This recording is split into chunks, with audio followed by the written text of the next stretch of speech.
John F. Kennedy Presidential Inaugural Address. Welcome. If your world feels noisy tonight, let's find some quiet in the past. Whether you are here to learn, to relax, or to drift into a deep sleep, you are safe here.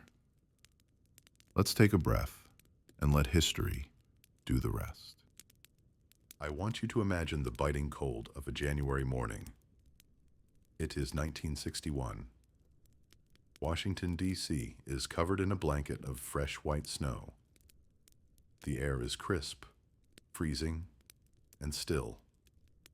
You can see the breath of the crowd rising in the winter sunlight. A new generation is taking the stage. John F. Kennedy is about to deliver a message not of victory, but of responsibility. He speaks of a long twilight struggle, a phrase that captures the tension of the Cold War, yet delivers it with the poetry of peace. Listen to the rhythm of his sentences, the balance of his words. Let the cadence of this American promise carry you away.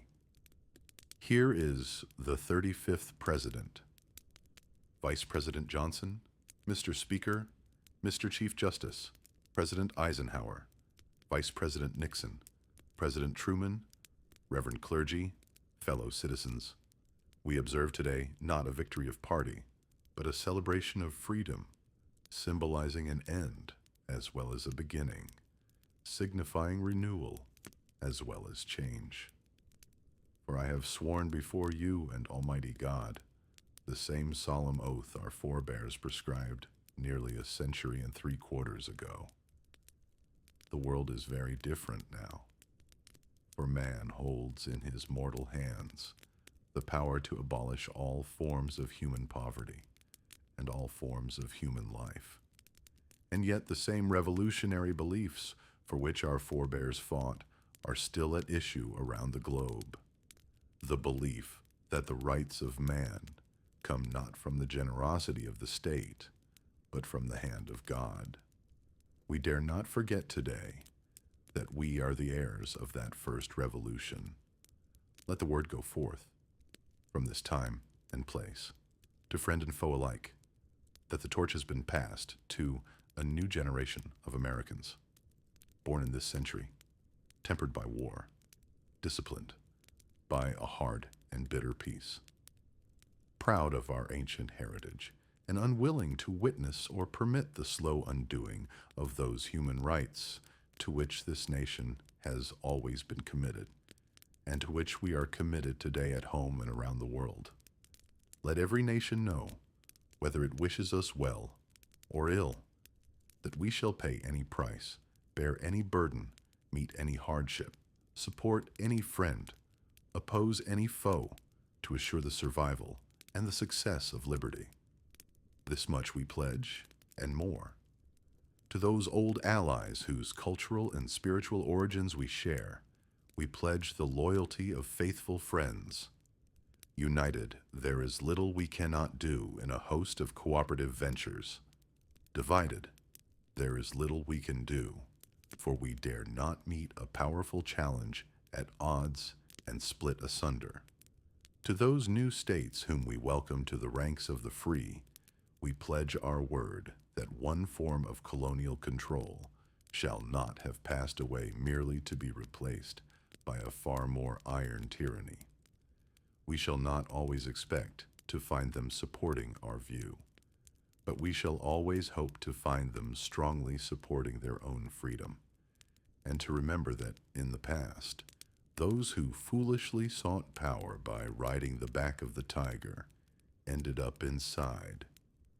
To those people in the huts and villages of half the globe, struggling to break the bonds of mass misery, we pledge our best efforts to help them help themselves for whatever period is required, not because the communists may be doing it, not because we seek their votes, but because it is right.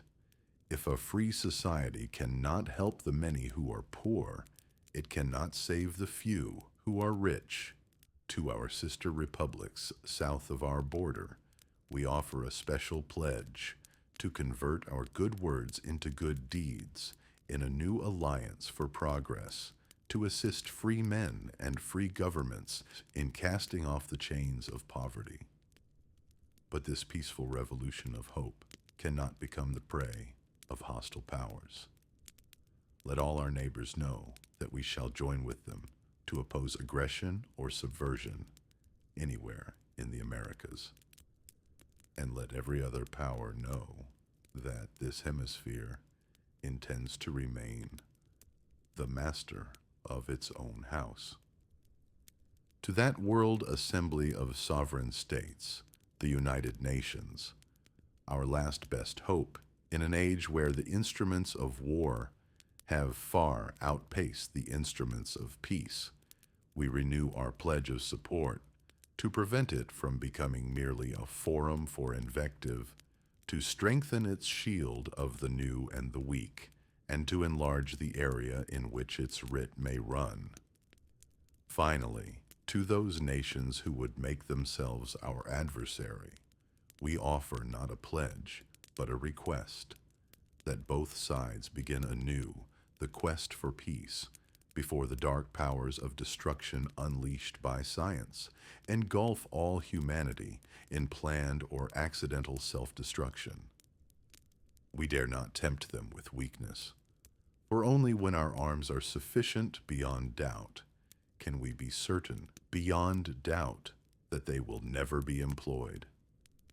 But neither can two great and powerful groups of nations take comfort from our present course, both sides overburdened by the cost of modern weapons, both rightly alarmed by the steady spread of the deadly atom, yet both racing to alter that uncertain balance of terror that stays the hand of mankind's final war. So let us begin anew, remembering on both sides that civility is not a sign of weakness, and sincerity is always subject to proof. Let us never negotiate out of fear, but let us never fear to negotiate. Let both sides explore what problems unite us, instead of belaboring those problems which divide us.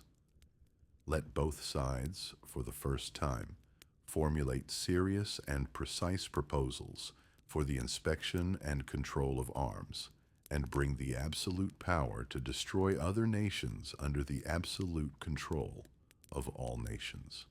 Let both sides seek to invoke the wonders of science instead of its terrors.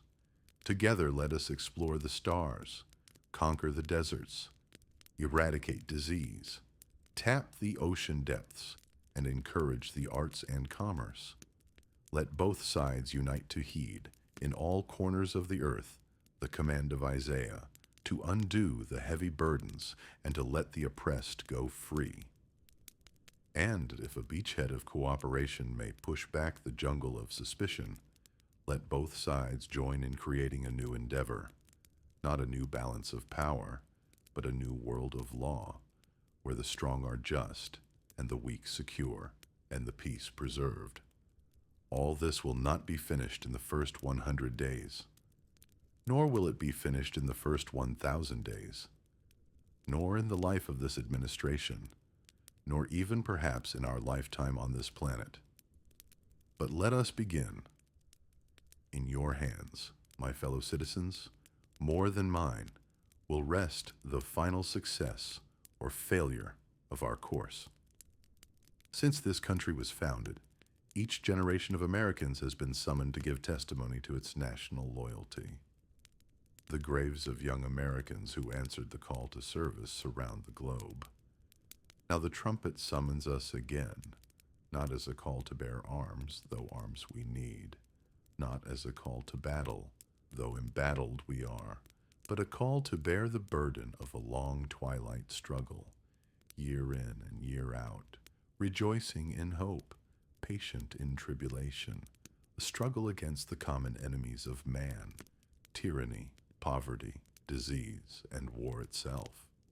Can we forge against these enemies a grand and global alliance, north and south, east and west, that can assure a more fruitful life for all mankind?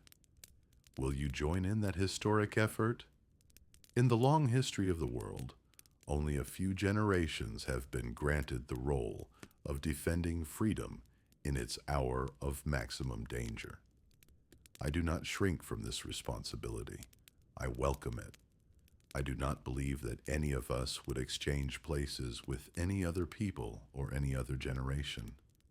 The energy, the faith, the devotion which we bring to this endeavor will light our country and all who serve it, and the glow from that fire can truly light the world. And so, my fellow Americans, ask not what your country can do for you. Ask what you can do for your country. My fellow citizens of the world, ask not what America will do for you, but what together we can do for the freedom of man. Finally, whether you are citizens of America or citizens of the world, ask of us here the same high standards of strength and sacrifice which we ask of you.